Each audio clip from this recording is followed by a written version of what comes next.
저희 인간은 무언가를 기다릴 줄 아는 존재입니다. 기다릴 줄 안다는 것은 시간 개념이 있다는 것이죠. 과거, 현재, 미래라고 하는 시간에 대한 인식이 있기 때문에 미래를 기다릴 줄 아는 것입니다. 그게 바로 우리의 모습인데요. 자, 우리는 종종 하나님께 구합니다. 그 미래를 좀 알게 해 주옵소서. 그러니까 저도 대학 다녔던 20대 초반에 진짜 궁금했습니다. 나는 30이 됐을 때, 또 40이 됐을 때 어디서 뭘 하고 있고, 또 우리 동기들 중에 신학과니까요, 10년 뒤, 20년 뒤 요 아이들 중에서, 친구들 중에서 누가 이렇게 귀하게 쓰임 받을까, 다 고만고만해 보이는데 누가 이렇게 쓰임 받을까 궁금했습니다. 그러니까 좋은 의미에서 궁금했고요. 그래서 미래에 대해서 가끔씩 궁금했던 적이 있었습니다. 우리는 종종 하나님께 그 미래를 좀 알려주십시오. 저희가 5년 뒤 또는 10년 뒤 내가 어디서 뭘 하게 될지 알려주시면은 제가 오늘 불안하지 않고 평안하게 살겠습니다. 그러니까 진로의 문제를 놓고서 강구하시는 분들 특히나 그러겠죠. 코앞에 이제 전역을 앞두고 계신다거나 하면은 5년 뒤, 10년 뒤 주님 저는 뭘 하고 있겠습니까? 라고 구합니다. 자, 미래를 알고자 할 때 사실 저희가 한 가지 간과할 수 있는 게 뭐냐면, 우리는 시간의 과정을 통해서만 성장한다고 하는 것입니다. 그래서 경험이라는 것, 또 나이라는 것 결코 무시할 수 없는 것이죠. 왜냐? 모든 사람이 시간을 통해서만 성장할 수 있기 때문에 어떤 사람이라 할지라도 태어났을 때의 완제품으로 태어나지 않고 연약한 미숙한 상태로 태어났으나 점차 성장하게 됩니다. 자, 시간 속에 산다고 하는 것은 저보다 더 잘 아시겠지만은 힘듦이고 또 고통이죠. 반면에 그것은 성장이기도 합니다. 시간 속에서 시간을 지나면서 저희는 고통을 받고 또한 그 과정 가운데 우리는 성장합니다. 자, 미래의 일은 현재 내가 감당하지 못합니다. 그렇죠? 제가 5년 뒤, 10년 뒤 하나님 보여주십시오 했을 때에 그 모습을 제가 본다면은 지금의 제가 감당할 수 있을까요? 미래의 일은 미래에 제가 감당할 수 있는 것이지 지금의 제가 감당할 수 있는 것은 아닙니다. 그래서 하나님께 저의 미래를 좀 보여주십시오 했을 때에 하나님은 잘 보여주시지 않는 것입니다. 자, 어떤 분이 청년들 앞에서 설교하는 자리에서 그러시더라고요. 하나님이 왜 우리에게 미래를 안 보여주실까? 왜 10년 뒤, 20년 뒤 주님 우리 모습을 좀 보여주십시오 했을 때 왜 안 보여주실까? 보여주시면 이 자리에 남아있을 사람이 아무도 없기 때문이다 라고 그 목사님이 말씀하시더라고요. 청년일 때 얼마나 궁금합니까? 근데 딱 보여주면은 이 자리에 견고하게 설 사람 아무도 없다라는 겁니다. 같은 이치로 제가 2008년도에 결혼을 좀 했고요. 10여 년 전의 일이죠. 만약에 하나님께서 10여 년 전 하나님이 제 아내에게 지금의 상황, 저의 지금의 가정의 상황을 딱 보여주신다면, 아이들 넷을 키우고 있는 모습을 10여 년 전에 결혼하기 전에 딱 보여주셨다면요, 제 아내가 흔쾌히 결혼에 승낙했을까요? 도망갔겠죠. 난 못한다. 예, 지금의 상황을 지금의 아내는 감당합니다. 그렇죠? 지금의 상황을 지금의 제 아내는 감당하겠지만은 과거의 제 아내는 결코 지금의 상황을 감당하지 못합니다. 어쩌면 우리는 미래를 알지 못하기 때문에 지금 이 현재를 살아갈 수 있는 것인지도 모릅니다. 보면 알면 버틸 수 있는 사람이 거의 없다는 것이죠. 왜냐하면 시간을 통해서 우리는 성장하기 때문입니다. 하지만 때로 하나님은 장차 일어날 일을 말씀해 주시기도 합니다. 그래서 믿음이 견고한 사람은요, 미래의 일을 보게 되어도 선지자처럼 견고하게 서겠지만은 그렇지 않은 사람들은 흔들릴 수밖에 없습니다. 자, 미래의 일을 말씀하시면서 미래와 현재가 만나게 하시는 일이 바로 오늘 본문에 등장합니다. 오늘 본문 31절인데요. 여기서 예수님은 장차 일어날 일에 대해서 말씀하십니다. 31절 같이 한번 읽어보겠습니다. 시작. 인자가 많은 고난을 받고 장로들과 대제사장들과 서기관들에게 버림받아 죽임을 당하고 사흘 만에 살아나야 할 것을 비로소 그들에게 가르치시되. 아멘. 자, 예수님은 곧 자기 자신에게 일어날 일을 제자들에게 말씀하십니다. 아주 먼 미래 일은 아닙니다.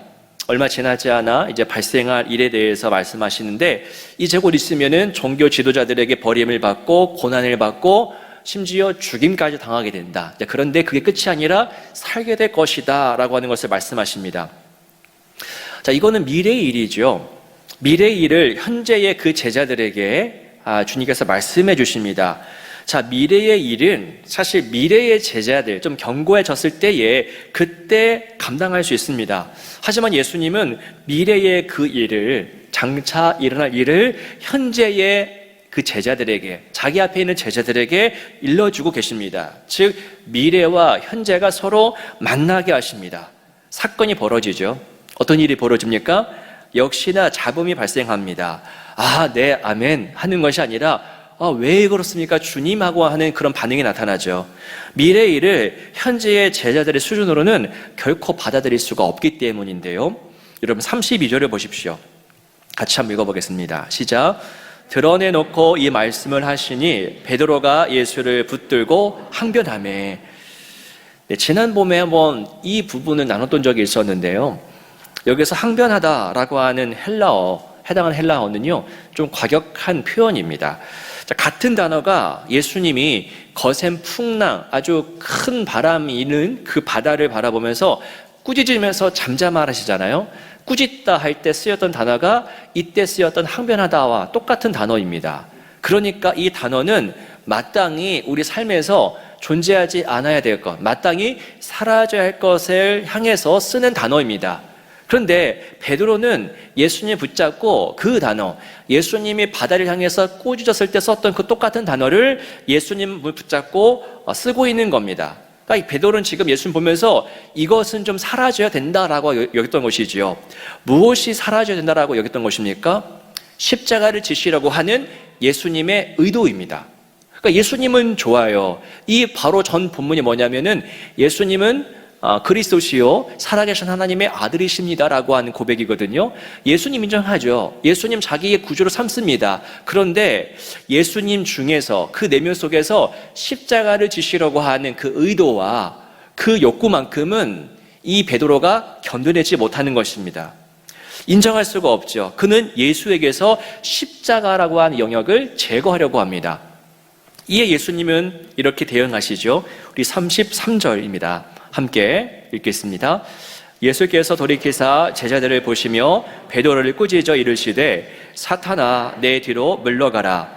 내가 하나님의 일을 생각하지 아니하고 도리어 사람의 일을 생각하는도다 하시고. 예수님도 베드로를 그냥 두지 않으시죠. 꾸짖지 않으시면 이런 생각들이 일파만파 퍼지기 때문에 예수님은 이 상황을 다 잡아서 다시 세우십니다. 베드로를 꾸짖으시는데요, 여기서 쓰였던 꾸짖다에 해당하는 헬라어가 바로 방금 전에 베드로가 예수님을 향해서 말했던 항변하다에 해당하는 헬라어와 같은 단어입니다.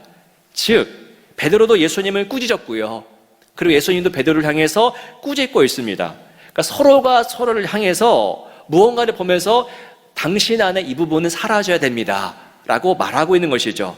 자, 베드로는 십자가를 지시려고 하는 예수의 그 욕구, 예수의 의도를 꾸짖었고요. 예수님은 십자가 예수를 부정하고자 하는 이 베드로의 마음을 꾸짖고 있는 것입니다. 서로가 서로에 있는 그 모습을 보면서 꾸짖습니다. 자, 서로 상충되고 있는 것이 보이시죠? 그러니까 예수님과 이 베드로는 같은 한 공동체입니다. 게다가 이 베드로는 수제자인데요, 서로가 바라보는 그 지향점이 한 곳이 아니라 서로 정반대의 것을 바라보고 있습니다. 예수가 가고자 하는 길은 십자가 길인데 베드로는 그 길을 추구하지 않아요. 엇갈립니다. 전혀 각각 다른 것을 지향하고 있습니다. 자, 베드로는 예수님이 죽는 것, 십자가에 가는 것 결코 허용하지 않아요. 그거 안 되겠습니다라고 말합니다. 자, 베드로가 볼 때 예수님은 죽지 않아야 됩니다. 죽으면 안 되고요, 죽지 않고 끝까지 굳건하게 오래오래 사셔야만 합니다. 그리고 더 많은 힘과 영향력을 얻으셔야 합니다. 그래야 자기를 비롯해서 이스라엘 모든 민족의 꿈꾸는 로마로부터의 해방, 그리고 원래 강성했던 그 다윗 왕국을 회복하는 그 길이 열리기 때문입니다. 그런데 예수님이 죽는다고 하니까 어떻게 이 상황을 그냥 받아들이겠습니까? 여러분, 예수님과 베드로가 추구하는 게 서로 상충되고 엇갈리는데 여러분 왜 그럴까요? 왜 서로 다른 곳을 바라보고 있는 것입니까? 왜 서로 다른 것을 추구하고 다른 해결책을 찾고 있는 것일까요? 이유는 바로 문제에 대한 이해와 인식이 다르기 때문입니다. 해결해야 되는 문제가 무엇이냐? 우리 인간이 처한 공경은 무엇 때문이야? 우리도 마찬가지예요. 세상의 문제가 뭐라고 생각합니까? 어떤 사람은 어떤 기후가 문제입니다. 그 사람 어떻게 할까요? 탄소를 줄이기 위해서 애쓸 겁니다. 어떤 사람은 배고픈 문제입니다. 그 사람은 사회복지사업에 최선을 다하겠지요. 누구든지 세상에 왜 이렇게 되느냐라고 하는 문제의 인식이 있습니다. 누구나 다 있어요. 근데 그것이 일치하지는 않죠. 그러니까 베드로와 예수님이 이 땅의 문제는 무엇이냐라고 한 답변에서 서로 대답하는 내용이 달랐다는 겁니다. 그러니까 서로 방향이 맞지 않습니다. 진단이 다르니까, 문제에 대한 인식과 진단이 다르니까 처방이 다를 수밖에 없죠. 그러니까 베드로는 나를 문제를 진단해서 이 이스라엘을 위해서면 예수님은 끝까지 왕이 돼야 돼. 그래서 예수는 죽으면 안 된다고 하는 처방을 내렸고요. 처방이죠. 그리고 예수님 역시 세상의 문제를 정확하게 진단하신 다음에 내리신 처방이 무엇입니까? 나는 십자가에 못 박혀 죽어야 된다라고 하는 처방을 내리셨던 겁니다. 제가 한 2주 동안 좀 기침이 좀 멈추지 않고 있어서 매번 좀 송구하는 마음이 있습니다. 어디 저렇게 돌아다니길래 목도 안 낳고 있느냐 하실 텐데요. 다니는 데 별로 없는데 딴 데는 괜찮은데 목만 좀 그렇습니다. 성도님들이 염려해 주시면서 물으실 때마다 가래가 있어서요. 가래가 있어서 기침이 자꾸 나오려고 그럽니다라고 반복해서 대답을 했습니다. 가래가 있으면 여러분 아시잖아요. 말할 때, 특히 이렇게 성대가 울리는 찬양을 할 때 더 간지러워서 기침이 나오는데요. 그래서 지난 한 주 동안에도 새벽에, 특히 새벽에 나올 때에 교회를 오면서 차 속에서 목소리를 일부러 크게 막 지르기도 하고요. 헛기침을 세게 하기도 했습니다. 왜냐하면 가래가 나와야 1시간 정도 말씀 전하는데 문제가 없기 때문이에요. 자, 그러다가 제가 며칠 전에 이비인후과를 다녀왔습니다. 기침이 발생하고 나서 두 번째 갔던 병원이에요. 다른 병원 한번 가봤습니다. 갔더니 첫 번째 방문 때는 듣지 못했던 진단을 들었어요. 걱정하지 마십시오. 큰 건 아니고 목 속에 염증이 있다는 겁니다. 이 진단이 별건 아닌데요. 첫 번째 병원에서는 이야기를 안 해줬습니다. 두 번째 병원에서는 속에 염증이 있어서 그래요 라고 하더라고요. 그러니까 저는 이 병원을 가기 전까지 잘못 생각하고 있었던 것이죠. 저는 기침의 원인이 가래로만 생각을 했었는데, 그래서 가래를 빼내기 위해서 큰 소리 외치고 헛기침도 세게 했는데, 사실 기침의 원인은 가래가 아니라 목에 염증이었던 겁니다. 가래도 이 염증의 한 결과일 뿐이었죠. 그러니까 진단이 달라지니까 처방이 달라집니다. 이전처럼 큰 소리를 외치면서 억지로 가래를 막 빼려고 하지 않고요, 목을 최대한 쉬게 하죠. 그리고 물을 많이 마십니다. 그리고 크게 말하지 않습니다. 이전에는 빼내기 위해서 억지로 했다면은 이제는 쉬게 합니다. 그러니까 진단 달라지니까 처방이, 저 행동이 달라진다는 겁니다. 자, 무엇이 문제이냐? 세상에 뭐가 문제냐? 그 진단에 따라서 해결책 역시도 바뀐다는 겁니다. 자, 오늘 본문에서 예수가 말하는 예수가 있어요. 예수가 스스로 말하는 예수가 있고 베드로가 원하는 예수가 있는데, 예수가 말하는 예수와 베드로가 말하는 예수가 서로 일치합니까? 일치하지 않습니까? 일치하지 않습니다. 예수님은 십자가에서 죽고 다시 살아나는 예수를 제시하는데, 이 베드로는 그런 예수 필요 없습니다. 다른 예수가 필요합니다 라고 말하고 있죠. 베드로는 하나님이 기다려온 예수가 마음에 들지 않아요. 하나님이 선악과를 먹었을 때부터, 아니 그 이전부터 내가 이런 방법을 통해서, 십자가를 통해서 내가 직접 내려가서 구원할 거야 라고 하는 그 하나님이 기다려오신 예수님이 베드로는 마음에 들지 않습니다. 그건 자신들이 기다려온 예수가 아니라는 것이죠. 자, 그러니 그 예수 말고, 하나님이 계획하시고 하나님이 기다려오신 예수 말고 이 예수를 달라고 하는 겁니다. 그 예수 말고 이 예수를 주십시오 라고 하는 것이 이 베드로의 항변의 내용입니다. 이 말씀을 묵상하면서 한 가지를 깨닫죠. 무엇이냐면요, 인간이 기다려온 예수와 하나님이 기다려온 예수가 다르다라는 겁니다. 우리 모두가 기다려온 예수, 우리 모두가 꿈꾸는 예수, 우리가 예수를 볼 때마다 갖는 그 마음과 하나님이 기다려온 예수, 그 예수에게 쏟아부는 하나님의 마음이 일치하지 않는다라는 것입니다. 베드로는 십자가를 지시려고 하는 예수를 거부합니다. 됐습니다. 이 길 가지 마십시오. 옷깃을 붙잡고 항변하죠. 그런데 이런 행동은 사실 베드로만 보인 게 아닙니다. 베드로도 잠시 넘어가서 그런 것이죠. 누가 이런 말을 똑같이 했느냐? 바로 사탄입니다. 어디서요? 예수님이 광야에서 시험 받을 때입니다. 여러분, 시험 받으실 때 3번의 시험을 받으시는데요, 근데 여러분, 첫 번째 시험이 무엇이었습니까? 돌을 뭘로요? 떡으로. 네, 떡으로 만들어 먹어봐라. 두 번째는 뭐였습니까? 성전 꼭대기에 세워놓고선 어떻게 하라고요? 뛰어내려라. 그 다음에 세 번째는 뭡니까? 세상 모든 것을 보여주면서 어떻게 하라? 내게 절하라. 어제 서울 붓꽃축제 보셨습니까? 저도 어제 교회 디모데관 3층에 올라가서 우리 병사들이 그렇게 많은 줄 몰랐어요. 거의 다 와가지고 알려주지도 않았는데, 코로나 때문에 다 이 소문이 다 끊겼을 텐데 어떻게 그걸 알고서 와서 다들 뭐 같이 봤죠. 근데 보니까 오른쪽에 육상 빌딩, 왼쪽에는 파크원 빌딩, 그렇죠? 우리 대한민국을 쥐락펴락하는 그 금융권이 질비하게 있지 않습니까? 그 힘 있는 도시, 마치 이 사단도 예수님에게 세상 모든 것을 보여주면서 저라면 이거 줄게 라고 했던 것이죠. 여러분, 이 3번의 시험을 보십시오. 여러분, 이 십자가의 길에 대한 관련된 시험인데, 이 3번의 시험의 핵심이 무엇인지 아시겠습니까? 핵심이 뭘까요? 십자가의 길을 가지 말라는 겁니다.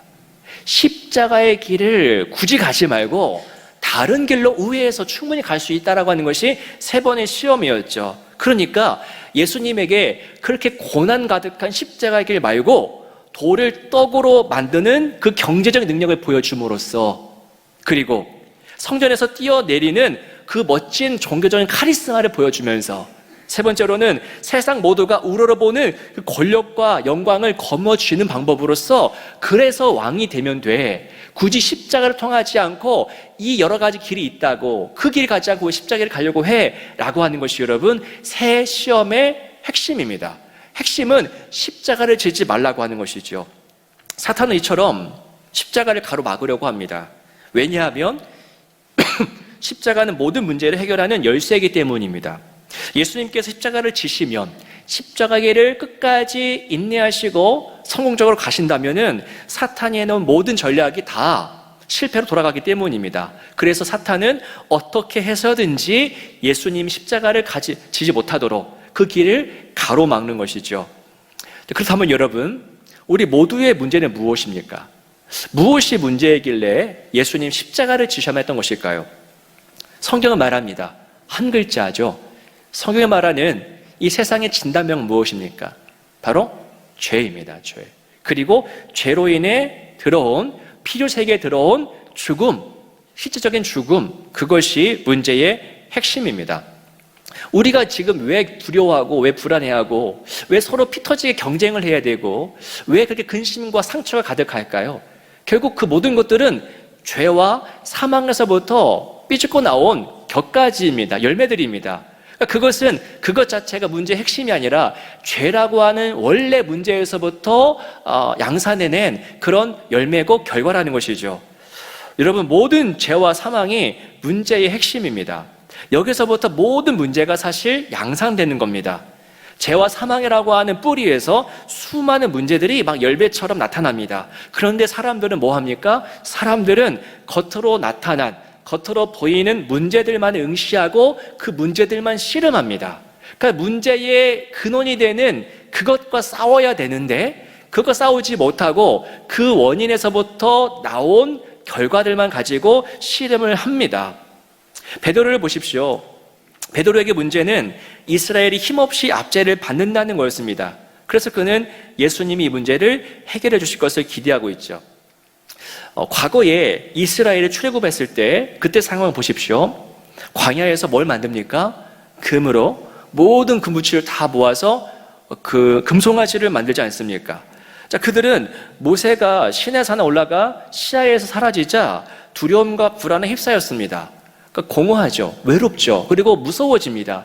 항상 하나님의 말씀을 전했던 모세가 사라지자 두려움과 불안에 휩싸입니다. 자, 그들은 그 두려움과 불안을 해결해 보고자 뭘 만든 겁니까? 눈에 딱 보이는 그냥 번쩍번쩍한 금송아지를 만들고 이게 너희들을 애굽에서 인도해낸 하나님이다라고 말하는 겁니다. 두려움을 해결하고자 금송아지를 만들어요. 좀 더 앞으로 가보겠습니다. 노아의 홍수 사건 이후에 사람들이 동편으로 이동하면서 이제 시나 평지에 머물게 됐는데요. 거기서 이들은 또 불안함을 느낍니다. 흩어짐에 대한 불안함이에요. 흩어지는구나, 우리가 함께 있어야지 뭔가 할 텐데 흩어지는구나라고 하는 것 때문에 그들이 만든 것이 무엇입니까? 바벨탑이죠. 바벨탑을 세워서 우리가 흩어짐을 면하자라고 합니다. 흩어지는 게 불안하다면은 그 불안함의 진짜 원인이 되는 하나님과의 관계를 먼저 생각해야 되는데 거기까지 나가지 못하고 바벨탑을 쌓는 것으로 해결해 보려고 합니다. 더 앞으로 가보겠습니다. 아예 앞인데요. 아담과 하와의 사건입니다.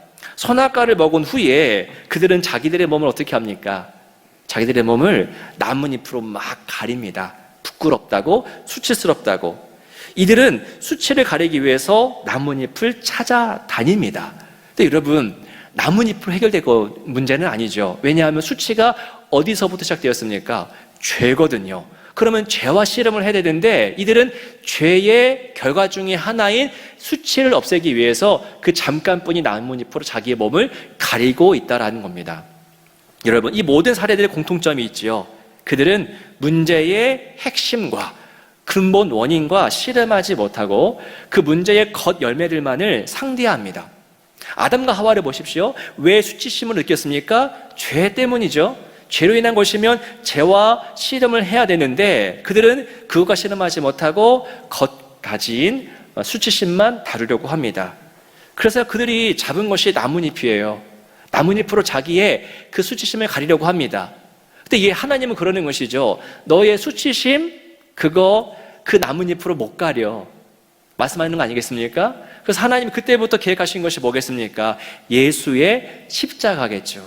네 안에는 수치심, 그 뿌리는 죄야. 근데 죄를 해결하기 위해선 나뭇잎으로는 턱도 없어. 그래서 하나님은 우리에게 십자가 예수를 보내주시는 것이죠. 여러분, 결국 우리가 싸워야 될 문제는 죄입니다. 죄의 결과는 죽음이죠. 여기서부터 모든 문제가 시작됩니다. 자, 예수님이 왜 이 땅에 오셨고 왜 십자가에서 죽임을 당해야 했습니까? 죄와 죽음의 문제를 해결하기 위해서입니다. 십자가를 지시는 예수가 바로 하나님이 기대온 예수, 떡을 만들어주고 사람을 살려주는 예수가 아니라 하나님이 기다려 오신 예수는요, 이처럼 십자가를 지시는 예수, 그래서 죽음을 이기시는 예수, 죽음을 죽이시는 예수, 그 예수가 하나님이 기다려 오신 예수라는 겁니다. 그런데 세상은 예수님을 거부한다는 것이죠. 세상은 십자가 예수가 아니라 다른 예수, 자기가 꿈꾸는 예수, 그들이 기다려온 예수를 추구합니다. 자, 오병이어 사건을 보십시오. 여기서 나타난 예수님의 모습은요, 그때 당시에 모든 사람들이 원하고 바랐던 메시아의 모습이죠. 배고픈 순간, 가장 배고플 때에 가장 배부르게 하신 분이 아니겠습니까? 자, 오병이어를 먹였던 사람들은 그래서 예수님을 왕으로 삼고자 합니다. 이 정도 능력이 있으신 분이면 로마도 우리가 해볼만 하겠다 하면서 예수님을 임금으로 삼고자 예수님을 왕좌에 앉히고자 움직이기 시작합니다. 자, 그때 예수님 어떻게 하십니까? 그들을 돌려보내기도 하고 또 스스로 방향을 선회해서 홀로 있는 자리, 군중들의 함성이 있는 자리가 아니라 홀로 아무 소리 들리지 않는 그 기도의 자리로 나가시지 않습니까? 왜냐하면 예수님 아셨던 거예요. 그들이 바라는 예수가 되면은, 그들이 원하는 식의 예수가 된다면은 진짜 그들의 문제를 해결할 수 없다라는 것을 알기 때문입니다. 그들이 원하는 대로 날마다 오병이어를 일으켜주는 식의 예수를 한다면은 진짜 이 시대가 힘들어하는 문제를 해결할 수 없기 때문에 예수님은 그 자리를 박차고 과감하게 그 골고다를 향해서 뚜벅뚜벅 나가셨던 겁니다. 십자가가 아니면 진짜 문제의 핵심 원인을 해결할 수 없고, 이 문제 해결되지 않으면 아무리 떡을 먹여도 또 배고프고 또 괴롭기 때문입니다. 여러분, 예수님 입장에서도 사실 떡만 배불리 먹여주는 것이 훨씬 편하죠. 고통도 없고 고민도 없기 때문입니다. 하지만 예수님은 이 땅의 문제가 진짜 무엇인지 정확하게 알았기 때문에 그들에게 떡만 내어주시지 않고 예수님은 자기의 모든 것을, 자기의 몸을 십자가에 내어주셨던 것입니다. 여러분, 신앙이란 무엇일까요? 신앙 좋다, 믿음 좋다라는 것이 무엇일까요? 다 예수님을 바랍니다. 예수님을 추구합니다. 그런데 내가 기다려온 예수를 붙잡는 삶에서 벗어나서 하나님이 기다려오신 예수님을 붙잡는 삶으로 변화되는 것이, 그것이 신앙이고 그것이 믿음 좋다라는 의미입니다. 내가 만들어왔던 예수를 버리고 하나님이 세우신 예수님을 추구하는 겁니다. 이를 위해서 예수님께서 이렇게 말씀을 하시죠. 오늘 말씀 34절입니다. 함께 읽겠습니다. 무리와 제자들을 불러 이르시되 누구든지 나를 따라오려거든 자기를 부인하고 자기 십자가를 지고 나를 따를 것이니라. 아멘. 여기서 예수님은 자기를 부인하고라고 말씀하십니다. 이 말씀 속에 내가 맞는 예수를 버리라, 내가 기다려왔던 예수를 버리라, 내가 맞는 예수를 버리라 라고 하는 의미도 포함되어 있겠죠. 우리 모두는 예수님 안에 정말 수많은 것을 집어넣습니다. 어떤 이는 소망을 집어넣고 어떤 사람은 좀 심각한 자기 욕망까지 집어넣습니다. 그래서 자기의 소망이나 욕망이 실현되지 않으면 좀 섭섭합니다, 주님. 나를 별로 사랑하지 않는군요 라고 반응합니다. 또 어떤 이는요, 아예 무관심하죠. 예수님에게 무관심을 집어넣는 겁니다. 절망을 집어넣는 겁니다. 내게 아무리 결핍이 있어도 예수님이 나를 위해서 뭘 해줄 것 같지는 않습니다. 예수님을 향해서 어떤 기대도 소망도 품지 않는 사람도 너무나 많이 있습니다. 그러니까 예수님에게 자기의 소망이나 욕망이나 무관심이나 절망을 우겨 넣고서 이게 예수야 라고 생각하면서 살아갑니다.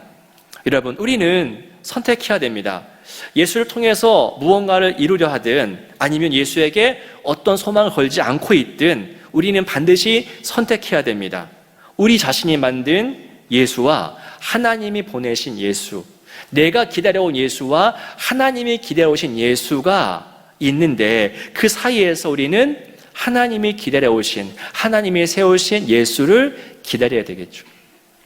지난 토요일, 금요일 이렇게 보내는데요. 저희 이제 첫째가 초등학교 6학년 됐고 조금씩 이제 사춘기에 끼가 보이는데 이제 말을 해도 고개를 일단 안 돌리지 않습니까? 고개를 안 돌리고 눈도 안 마주치고 대답도 별로 안 하고, 그래서 태도가 이건 나 때와 너무 다르다. 네, 나 때는 이렇게 안 됐는데 부모님께 정말 공손하겠는데 왜 그럴까 하면서 불만과 불만족이 커지는 겁니다.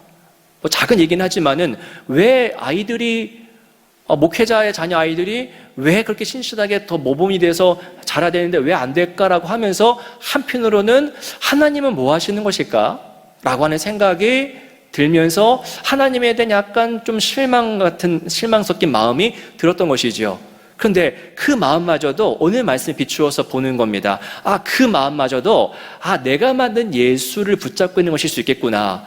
그러니까 하나님은 하나님의 때에 우리 아이들의 삶 속에서 하나님의 방식으로 일하실 텐데 나는 지금이라는 시간 속에서, 지금의 공간 속에서 내가 바라는 모습으로 하나님이 일해 주실 것을 바라고, 이게 아니면 하나님은 나를 사랑하지 않고 좀 나에게 시큰둥하시구나 라고 제가 답을 내렸던 것이었던 것이죠. 여러분, 예수님은 우리의 생각으로 가둘 수가 없습니다. 내가 맞는 예수가 분명히 있습니다. 수십 년 동안 쌓아온 퇴적된 예수의 화석이 있다라고 하는 것이죠. 그것을 우리가 내려놓고 버리고 성경에서 증언한 예수, 구약에서부터 기다려온 예수, 하나님이 갈망하신 예수는 과연 이 땅에 어떻게 오셨고 오셔서 뭘 했으며 그 십자가 부활을 통해서 뭘 해결하셨는가, 거기에 우리가 집중하고 묵상하면서 거기에 포커스를 맞추는 그런 삶, 그것이 바로 믿음이 좋은 사람들의 삶입니다. 그렇게 되면은 상황이 절망스러워도 내 마음대로 절망하지 않겠죠. 왜냐하면은 내가 보기에는 이거는 하나님이 없는 것처럼 보이는데, 그런데 하나님은 우리 생각에 갇히지 않거든요. 하나님은 얼마든지 내 인생 속에서 내 상상을 뛰어넘어 일하신다. 내가 만든 예수가 아니라 하나님이 기다려온 예수로 우리가 갈아타시고 그분을 온전히 신뢰하는 복된 삶 되시기를 주의 이름으로 축원합니다. 기도하겠습니다. 하나님, 우리 속에 있는 내가 만든 예수, 수많은 세속적인 생각으로 퇴적된 화석화된 예수를 내려놓고 하나님이 원하시고 하나님이 기다려오시고 성경 전체가 증언하는 예수를 우리가 보고 신뢰하는 삶이 되도록 은혜를 베풀어 주시옵소서. 주 예수 그리스도 이름으로 간절히 기도하옵나이다. 아멘.